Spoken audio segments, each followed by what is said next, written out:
It is a beautiful day to be alive, and I'm so glad that we have this time together. I'm Sanaa Laybourne. I am a professor, scholar, connector, and avid reader. I've always loved learning about what's happening in our social world and sharing that knowledge, especially over a good cup of coffee. And so here we are.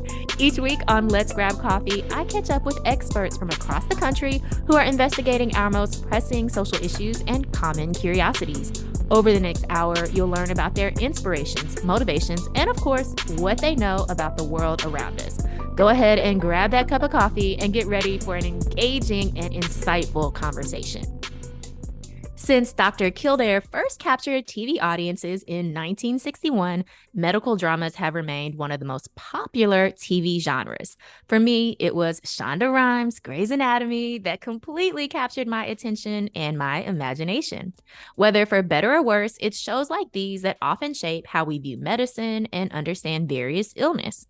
Medical dramas and our cultural beliefs portray doctors as superheroes, or at least those who are answering a noble calling. But who's actually behind those medical masks? In his memoir, I Can't Save You, Dr. Anthony Chin-Quee gives us an intimate look at one doctor's journey into and out of medicine. Dr. Anthony Chin-Quee is a board-certified otolaryngologist. That's an ear, nose, and throat doctor, y'all, with degrees from Harvard University and Emory University School of Medicine. He's an award-winning storyteller with The Moth and has been on the writing staff of Fox's The Resident and a medical advisor for none other than ABC's Grey's Anatomy. He has published opinions in Forbes and been interviewed by NPR on the topic of systemic racism in medical education. Hi, Tony. Thanks so much for joining us today. Hi, Sana. Thank you so much. It's such a pleasure. Yes, when I saw, first of all, this beautiful cover art on your book and the title, I Can't Save You, it already gave me some vibes, right? On what might be in these pages. And then when I read the synopsis about your journey into medicine, but also your journey into yourself, I was like, oh, I have to see if he'll come on and talk to me about this absolutely beautiful memoir that you have written.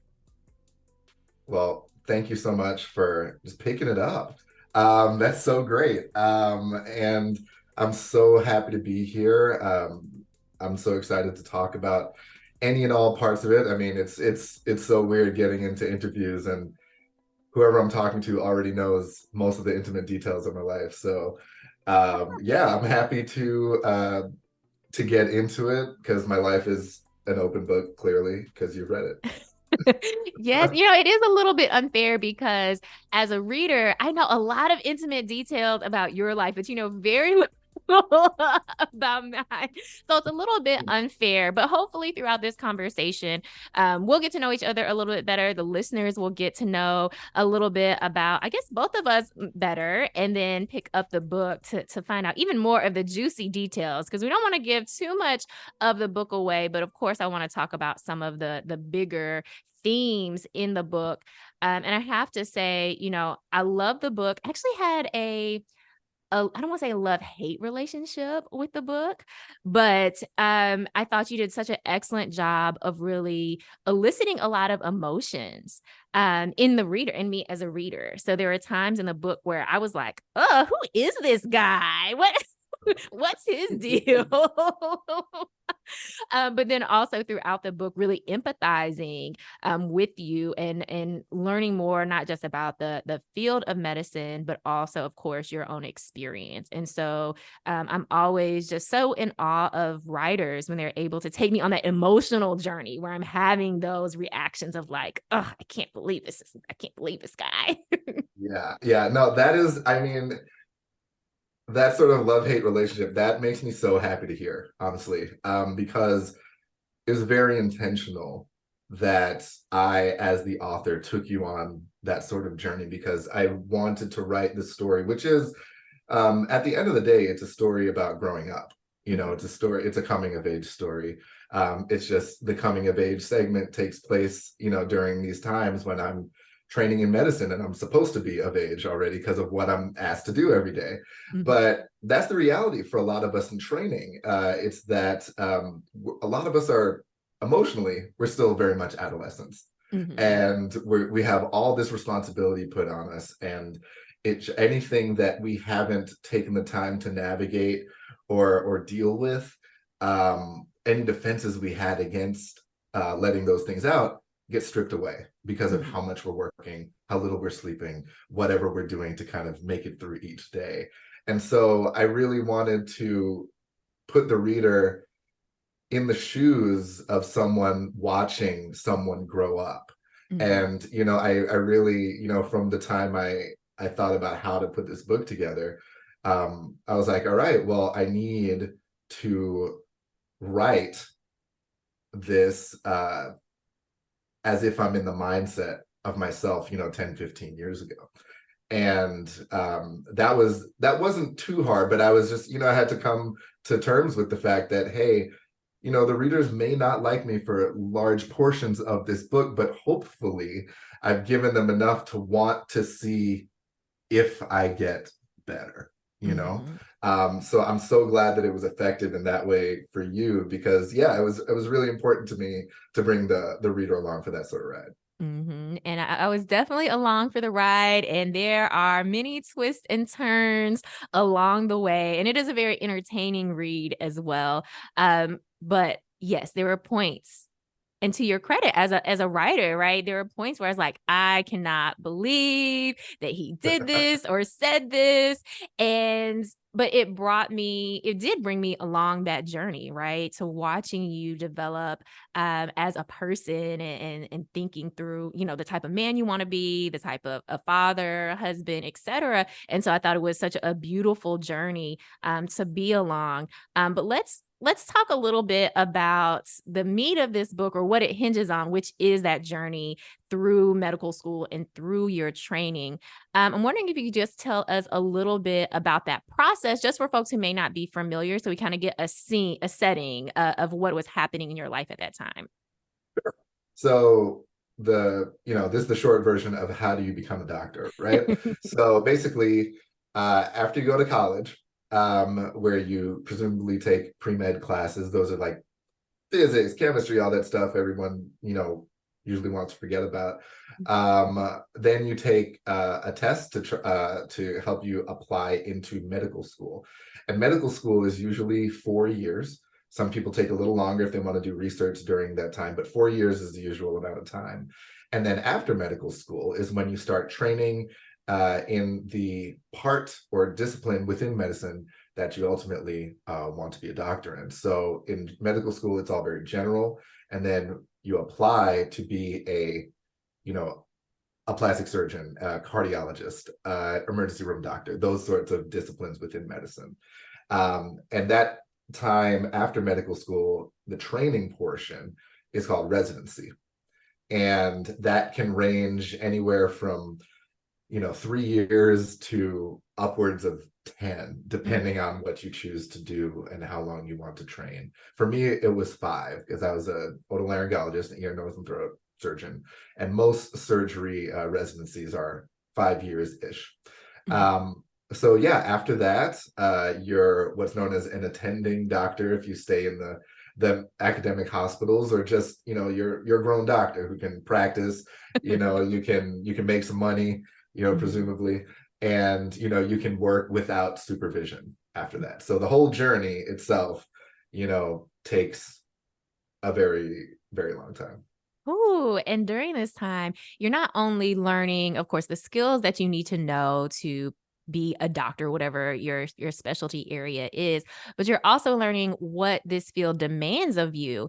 And what I was really taken back by was how the job, as you described it, and even the training process, really requires you to separate yourself from yourself, or at least that's how I read into it, where you're really compartmentalizing your own personal feelings, where there's this demand that you kind of know everything all the time, that even though you're supposed to be asking questions, you're kind of punished for asking questions. And so a very intense training period where I imagine imposter syndrome is very high. Everybody's always been the smartest in their class. So then you don't want to look like you don't know.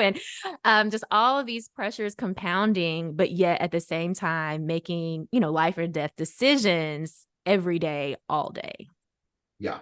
Yeah, it's supremely demanding. The only other occupation, when I talk to people about it from all walks of life, the only other occupation that seems to mirror what training demands is the military. Mm. And just how you're the situations you're forced to face when you're super young, and the demand for excellence, or else someone dies. Yeah. That's it's really just so much to put on folks, and the way we deal with it is really individualized, because we're not really taught extensively how to deal with it. Doctors in general, the prevailing sentiment over the years has been, you guys just you gotta push on through. It's supposed to be hard. It's supposed to be dirty. It's supposed to be difficult, but it's a calling. And Mm. so you have to answer. And if you Mhm. want to be a doctor, you just have to put up with the horror that you see every day and just keep going as if nothing's wrong. And ask any doctor who will be honest with you, and they'll tell you that that's impossible. And the way that we deal with it, some folks choose to separate themselves from it. They feel that that's how they can do their best work, is if they take a step back and don't engage with their patients and the pain that they're going through so directly. And some folks choose to feel it, because they feel it makes them better doctors that way. The empathy helps them to connect more, which they feel gives their patients better care. And there's no wrong answer to Mhm. this. It's everyone's choice, but it is a choice. And whatever we choose, we still aren't coming away from this scarred, Mhm. unscarred. I Right. mean, Mhm. this is just, you're choosing how to take your lumps, how to, get traumatized by this world. And it's kind of messy. So it's not as sexy as Grey's Anatomy would have you believe, sadly. I know. Oh my goodness. One thing that you say in your book is self-medication for self-preservation, that you all through the training process, may people, let me tell you, when you read this book, you might be shocked and appalled to hear some of the things that your doctors are doing. But you describe a lot of drinking alcohol, maybe drugs, sex, etc. Just a lot of unhealthy behaviors that, we're like, doctors, shouldn't y'all know better? Shouldn't y'all know of all people not to do these things? Well, that's part of the problem, isn't it? That most people, including doctors, think that we should know better just because we decided to give our money to med school, right? Mhm. But we're still kids, and we're kids who are too smart for our own good, and have been able to succeed because we're super competitive with ourselves and with others. And when that competitiveness reaches its peak in Mhm. residency training, and also you're starting to see the real world of medicine, instead of dealing with your own stuff, you just look for the easiest release, because you don't have time to interrogate yourself. You don't have the energy to really dig into those things. So the easiest thing is to, drink with your friends. It's Mhm. to, there's a lot of drinking, there's a lot of drug use, there's a lot of sex, there's a lot of unhealthy behavior that we engage in, because it's just the path of least resistance to survival. Mm. And that's, as jarring as it can be for folks who aren't in medicine to see. um I think that everyone can relate to that feeling. Mhm. Absolutely. You mentioned, engaging in some of these behaviors, which a lot of us do, and we're not in medicine. We're not in this high pressure, high stakes job. But you mentioned that as being the path of least resistance, right? You want to survive. So what is it that I need to do in order to survive? But at a certain point, for many of us, we reach that breaking point where we realize survival is not enough, or at least the ways I'm surviving is not sustainable. And that's really what you talk about in the book. And I'm wondering if you could share a little bit about how you were able to come to that place of knowing like, wait a minute, this isn't working for me, but also deciding, okay, I want to see what's on the other side of this. Because we could always realize like, this isn't sustainable. This doesn't feel good to me, but then still continue to engage in those unhealthy behaviors. Right. And I think for me, it was kind of my rock bottom point that comes kind of in the middle of the book. And I want to do that intentionally, like the arc of the book kind of goes like this. Um, and for me, this is mini spoiler, but nothing major. I got to this point in the middle of training where I'd been engaging in all the stuff, all the behaviors that are not going to help anybody. But the reality was that I was doing my best to run away from the fact that I was super depressed. Mhm. And, you know, I'd been depressed. I've had major depressive episodes before in my life. But I'd always tried to kind of sweep them away and not really dig into the real reasons why. And I Mhm. realized that my depression was seeping its way out, whether I wanted it to or not. And as it tends to do. Mhm. And, it was doing so at a time when I was, dealing with a whole lot of pressure at work, in relationships that were falling apart, you know, my job was just like trying to kick me out, and there was all sorts of stuff going on, and also I was having thoughts of hurting myself, Mhm. and it was during one of those really low moments that I miraculously, through the kindness of my family, like stepped away from all of it. Mhm. I walked away from the world for like a good few weeks, and decided that if I was going to continue, not just going back to my job, but if I was going to continue living, Mhm. I had to figure out a reason why, and figure out how to do it. And there were a lot of things, which I know so many of us can relate to, that formed who we were when we were growing up. Mhm. That you know it's just so much easier to try to want to run away from. But if we continue to run for our whole lives, then we never really grow. Mhm. So it was at that point that I realized surviving wasn't working for me. Mm. I had to live.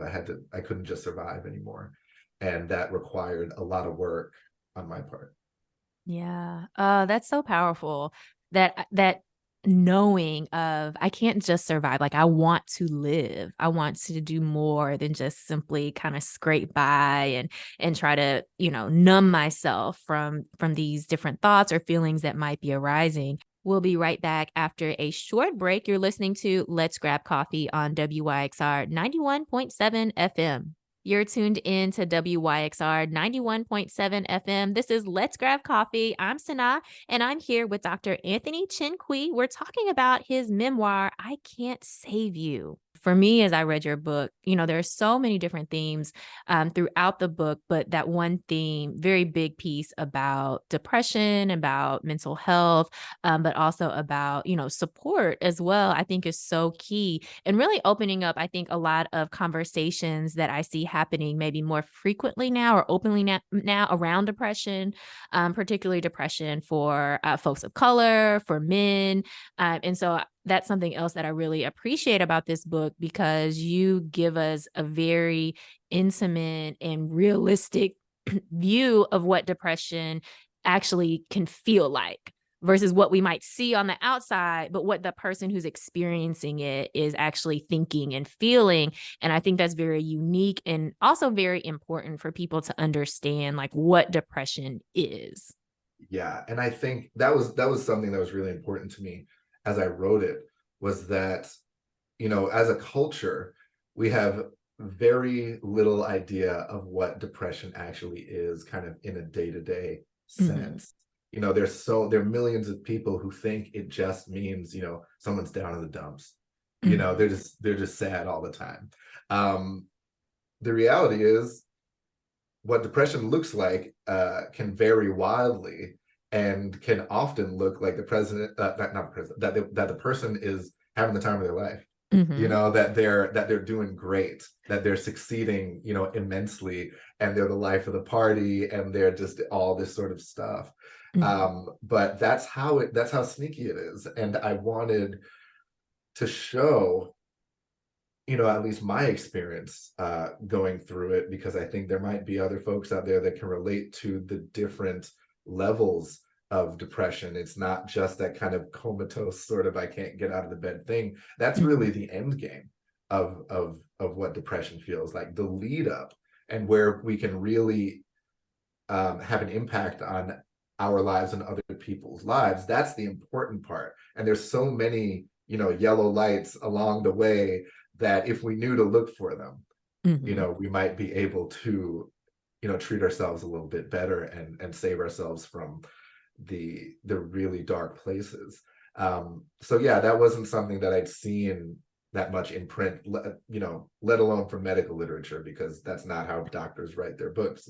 They all want to look good at the end of the day, and seem like Mm-hmm. superheroes, but it's just not true. And I wanted to write something that was honest, especially as concerns uh, mental health, because like you said, our communities of color, and also, I can speak for Black men in particular, these are things that we just don't talk about. And if we want to talk about them, we don't have the vocabulary to talk about Mm-hmm. them, and we don't understand the issues super well. And so yeah, I was just hoping to make some sort of inroads here with starting the conversations. Mm-hmm. I think you've absolutely done it because, again, here you are, a doctor, which in our culture is like, oh my goodness, you're a doctor. It seems so amazing and so unattainable for your everyday person, right? So the pinnacle of success in a lot of folks' eyes, and yet you're telling us that in this time where you're supposed to be having,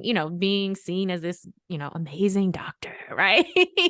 That internally you're feeling pretty terrible, and dealing with a lot of different issues, or even running away from a lot of different issues. And so I think it's powerful to hear these stories.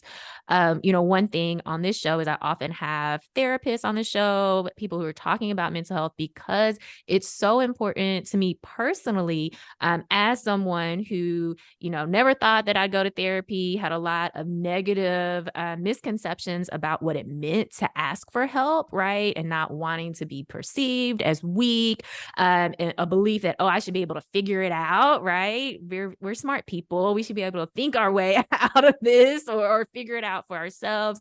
But now understanding and having a therapeutic relationship, understanding how important that has been for me, but then also to your point of, what does depression look like? Depression can look like someone doing their job, excelling at their job, being the life of the party, always, there for a good time.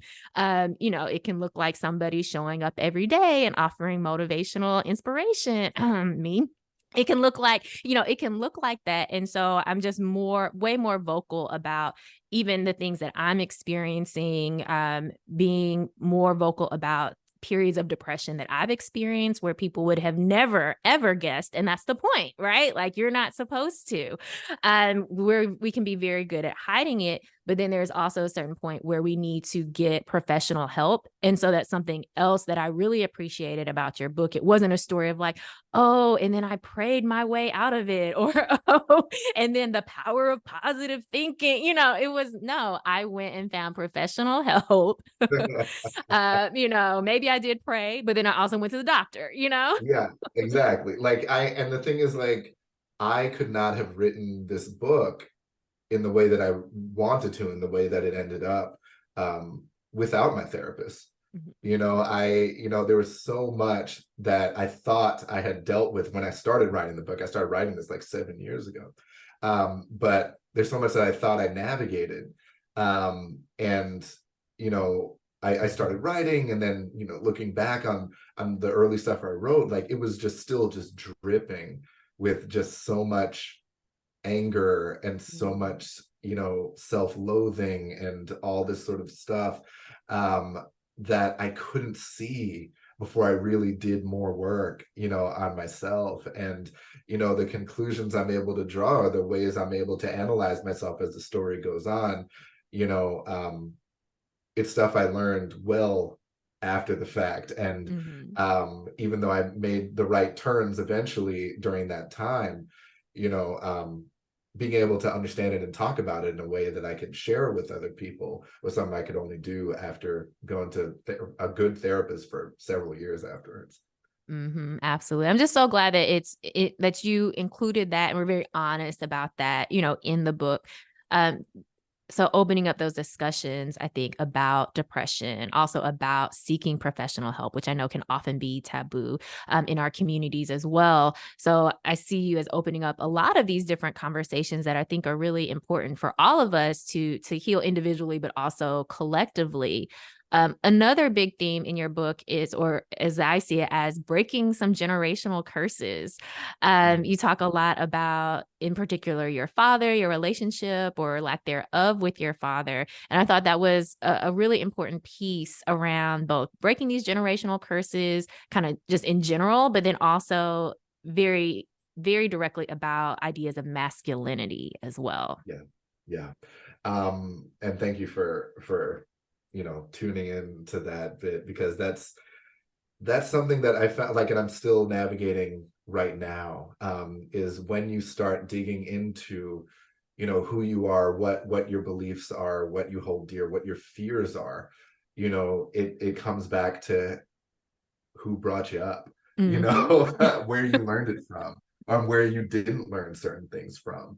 And, for me, I speak a lot about my dad in this book because, I just felt so adrift with Mm-hmm. who I could be, who I wanted to be for so much of my life. And, recognizing ultimately that his deficiencies, um, that I still, some of which I still don't understand, but a lot of them, you could just look at the story of his family around him, Mm-hmm. for his whole life, and you could figure out, what had gone wrong and where he'd, soaked up, painful and dangerous lessons.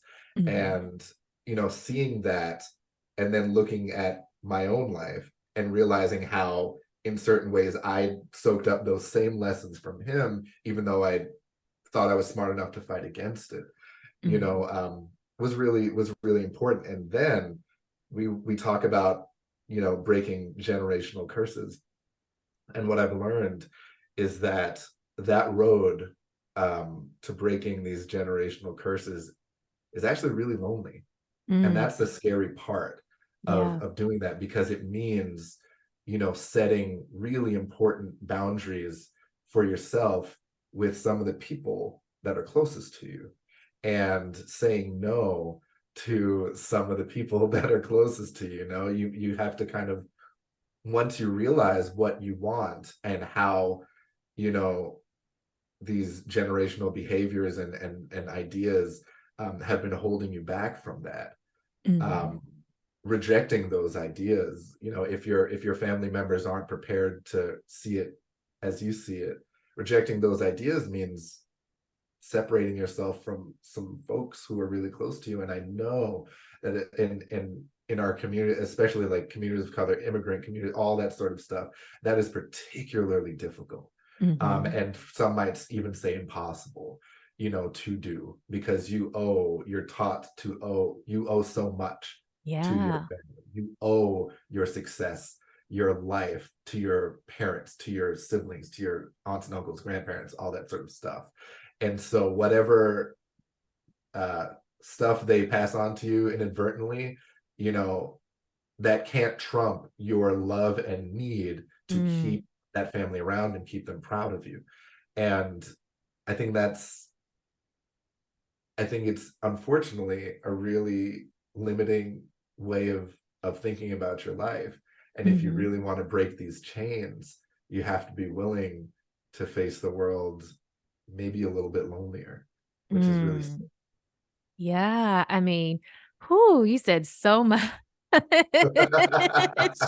Right there, because we think about generational curses, and I know that's a very popular way to talk about things, kind of these days, and it sounds so empowering. We're gonna break these generational curses. We're gonna have healthy families that come from us, even if we weren't raised in, a healthy family. But we're talking about changing family culture, and how difficult that is. We can think about how difficult it is for ourselves as an individual to change and challenge some of the beliefs that we were raised into, and now consider how difficult and maybe even nearly impossible it is to change those ideas within the cultures of our family that have kept and cultivated these beliefs, and that maybe served a purpose at one point, maybe a protective measure, a survival mechanism.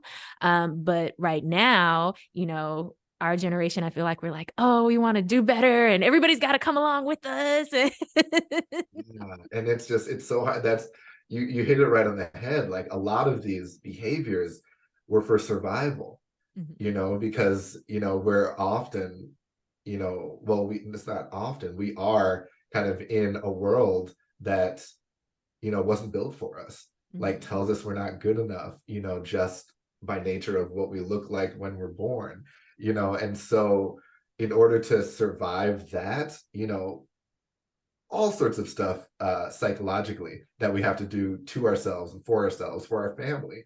But when we're the generation that decides that we want more than that, like just like we said earlier, we want more than just survival. um that that takes a lot of work, and it's so hard to explain that to people that you really, really care about, Mhm. that the way they've survived isn't compatible with how you want to live anymore. And Yeah.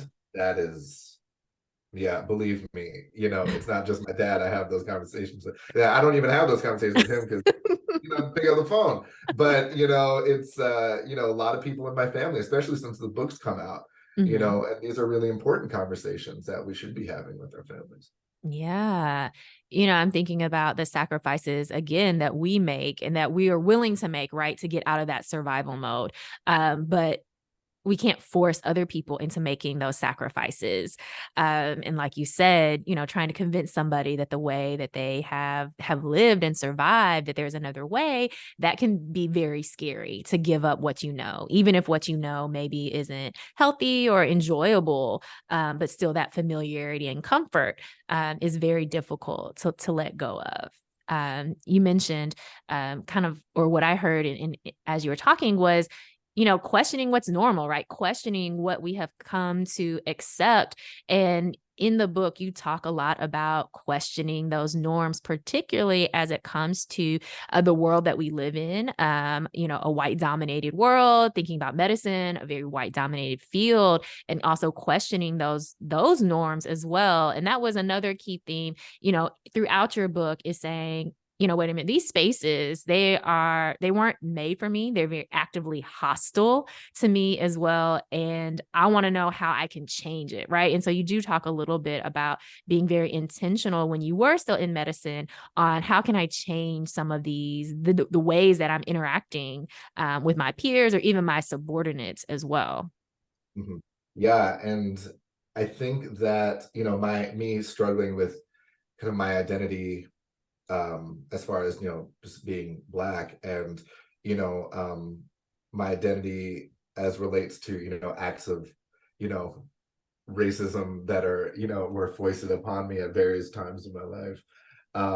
That was an ongoing, evolution, over Hmm. the course of my life. And it's so funny because my editor for the book, he's this white guy and he's great, but he's white. And he was like, what I'd really love is, every chapter we should like we really want to know, like, what was it like being Black right then? You know what I mean? And I was just like, let me tell you something. Um, Contrary to popular belief, I don't walk around every day thinking about what it's like being Black right now. Like, like that's just my life. Sometimes outrageous stuff happens, but usually I'm just living and I'm navigating the normal, you know, um, injustices, just so I can get through the day. And so, yeah, you're not going to see it reflected in everything I write about. But Mm-hmm. so that's why I was like, you have to just, it's not hard to read between the lines of some of the stories I'm telling along the way. But Mm-hmm. then, there's one chapter where I really, I think we all have those moments Mm-hmm. where, you know, the injustice of the world hits us so hard and so fundamentally, and it's at the right time in our lives where we can see it, Mm-hmm. that our whole approach shifts, our whole approach changes. And it's the culmination of like a lifetime's worth of little moments that you try your best just to keep moving through, but they affect you, in Mm-hmm. certain ways. And so, I wasn't always, a kind of burn it down sort of, militarized, black man in medicine, because that's, you know, not all of us are born that way. Not all of us were taught that that's the way to survive. In fact, a lot of us are taught that that's not the way to survive. Mm-hmm. And that's not the way to get into these white spaces. You got to play the game, and you got to learn what the Mm-hmm. game is really early. And so it was really important to me to show folks that it's okay for that evolution to exist. It's okay for that evolution to take you to places that you're not necessarily proud of, Mm-hmm. because all those moments are important, for your evolution, when it comes to the impact you want to have on the world. And I think that now, and tracking back to that point in the book where I kind of talk about how I want to affect the world of medicine in what small way I can as an individual. Mm-hmm. I think about those tactics a lot. I think about how I can bring folks up behind me and get them not only to see themselves and their value, but also see the matrix of how, the world is rigged, Mm-hmm. against them. That doesn't mean that you shouldn't fight. It's just, you can't fight if you don't know the rules, Mm-hmm. and so, it's kind of balancing that stuff out so that hopefully, we can reach enough strength in numbers where we really change things for the better. Because you look around our wonderful country, and everyone's there's a lot of folks who would not like to change the way things have worked, Mm-hmm. or the advances that have happened. So yeah, I'm sorry, I kind of talked myself into a spiral there, but We're on the journey with you, Tony. We're on the yes, journey. okay, that's great, but yeah, you know what I'm saying. Like, it's just, it was important to me to,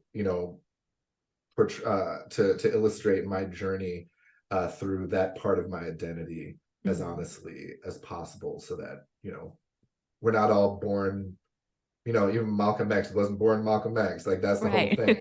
Like, he went through a lot of stuff before he got to that Mm-hmm. stage, and we forget that Mm-hmm. sometimes these days.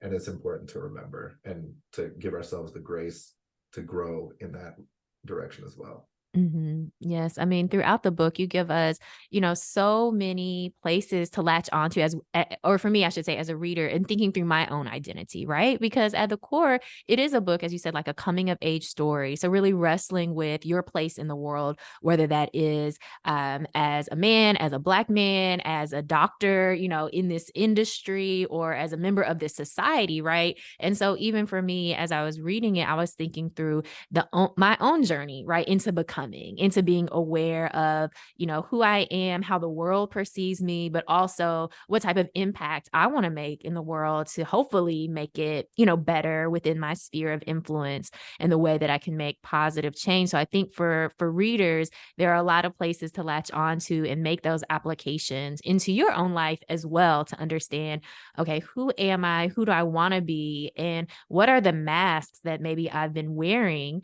for survival, or, for other reasons that I haven't really interrogated? And how is it that I want to show up in this world? I mean, I should put you on the marketing team somehow. That is like, couldn't have said it better. That is a great ad for folks to go get the book. You're gonna feel all these things. It's gonna be Yes. outstanding. And I tell some jokes along the way. It's Oh, great. there's lots of there's so many jokes. As I mentioned before we got on air, I was writing all these different notes in the margins. And yes, some of them were, I cannot believe this guy. Who does he think he is? But then so Yes. many places I'm like, LOL, like all these things. I was cracking up throughout the book just for a lot of different you have to read the book for yourself to see. But there are a lot of different places where I was cracking up so hard. There's especially one point, I think you were talking about like Southern slang and how folks talk. And I was cracking up because I was like, I know this was not a real conversation. And then I turned the page and you're like, no, that one real people in Atlanta don't talk like that. I was like, I know that. So I was like, because I was about to not believe anything else you said in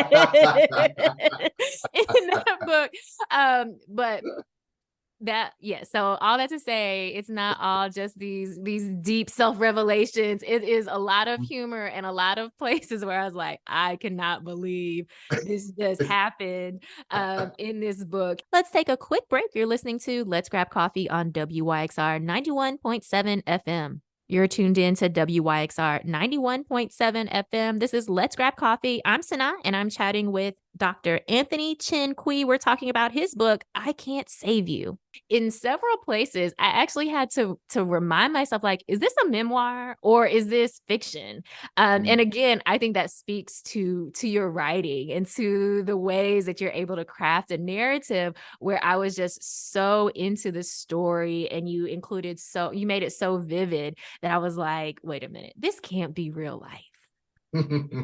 That is so kind. That's so wonderful to hear. Because I mean, as I'm sure every author will tell you, I love storytelling. I loved, this kind of part of the reason why I decided to write the book in the first place. And when I decided to write it was actually, during a point that's covered in the book. It was that really dark point when I was down in Mexico and trying to figure out my stuff. And I remembered during that time just how much I've always loved telling stories in whatever medium. I've always been an artist. It's just I felt I had to run away from it in order to achieve, my doctor goals and that sort of thing. But, I realized, what if, my contribution after going through all this traumatic training is going to be to tell a story that that will affect them, and they'll get the reality of this world and kind of touch them in a fun way. And so that's when I started writing, started paying attention, and putting it together in sort of the structure that I chose. It was all really intentional, and it just allowed me to play and tell stories in a way that I knew I would want to read. And so I'm so glad that it gripped you in that way. Yes, I love that you said that this process allowed you to play. I think that is so important. We are so serious as adults. My God. Everyone's so serious. It's exhausting. Oh my goodness, it is. And so to hear you say like you were able to play, right? To write in a lot of different ways. And people, when you read the book, you'll see there's a lot of different styles of writing in the book. And so it makes me happy to hear that this was a process where you got to be creative and do something that you have always enjoyed, but had to kind of step away or felt that you had to step away from for a certain point. No, it was so freeing for me to write this and to have the freedom to say, you know what, to allow someone else to feel the way I want them to feel. I have to write it in this particular style. I have to do in this particular medium to evoke the feelings that I want, and to have the freedom to do that because it's my book.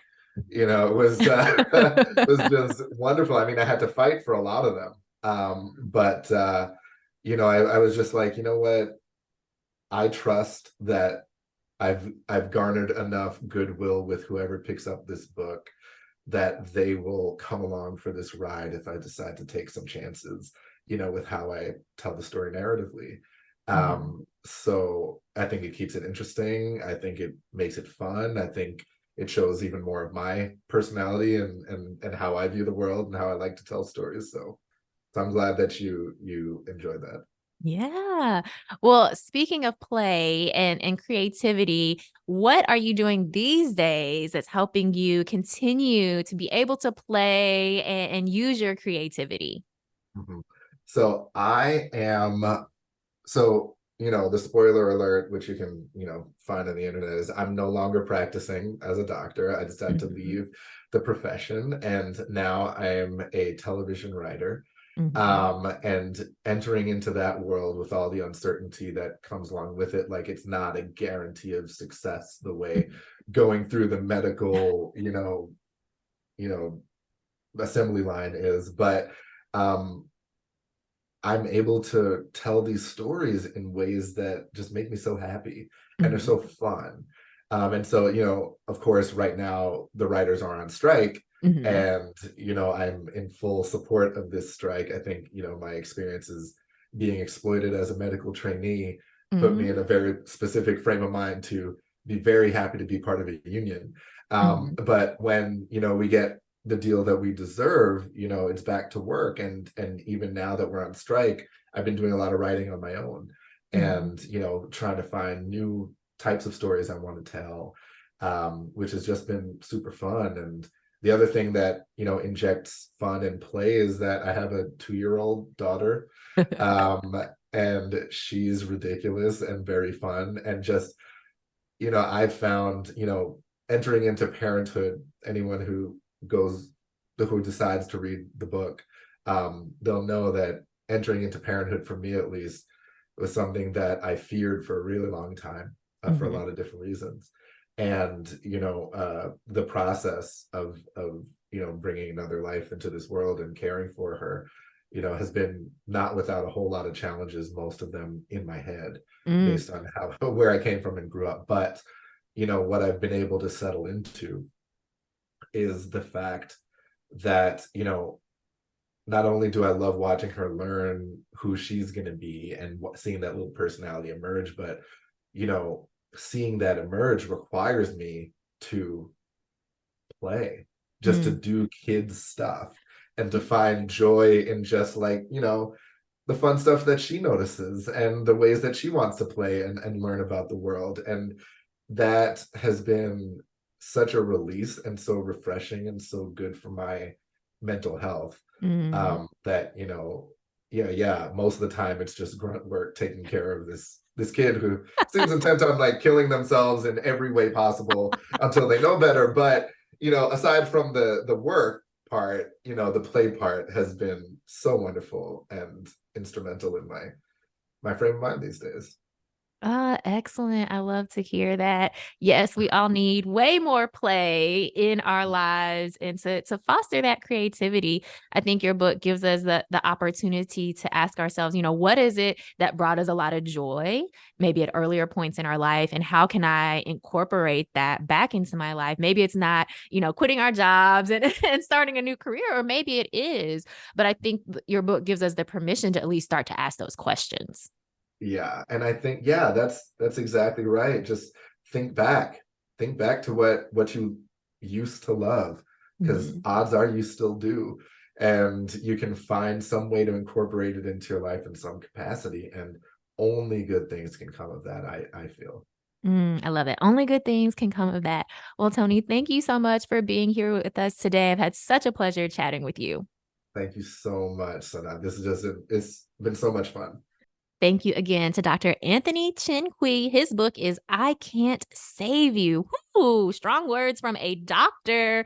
There were so many more things that we could have talked about, but unfortunately, we just didn't have the time. So I'll let you read the book and see what comes up for you. The book was so, so good. It gave me a lot to think about. And even though I'm not a doctor, I saw a lot of parallels into some of the journeys that Anthony went on as he was becoming, right? As he was thinking through his own identity and his place in the world. And I'm betting that you will see a lot of similarities as well. Well, thank you so much for hanging out with me today. This is Let's Grab Coffee on WYXR 91.7 FM. I'm Sanaa, and I'm here every Monday morning chatting with folks who are telling some very interesting stories, who have a lot of expertise in areas that I'm sure you have questions about. So make sure you come back here and hang out with me next Monday morning. Of course, if you missed any part of this conversation, or maybe you want to just re-listen to some pieces, go ahead, subscribe to Let's Grab Coffee in podcast format so you never miss a conversation, and share it with a friend. I just want to leave you with this reminder: each and every day, you get to decide. Yes, you get to decide what type of day it's going to be and how you're going to show up in this world. Over time, it is those daily choices that create your life. So what type of life are you creating?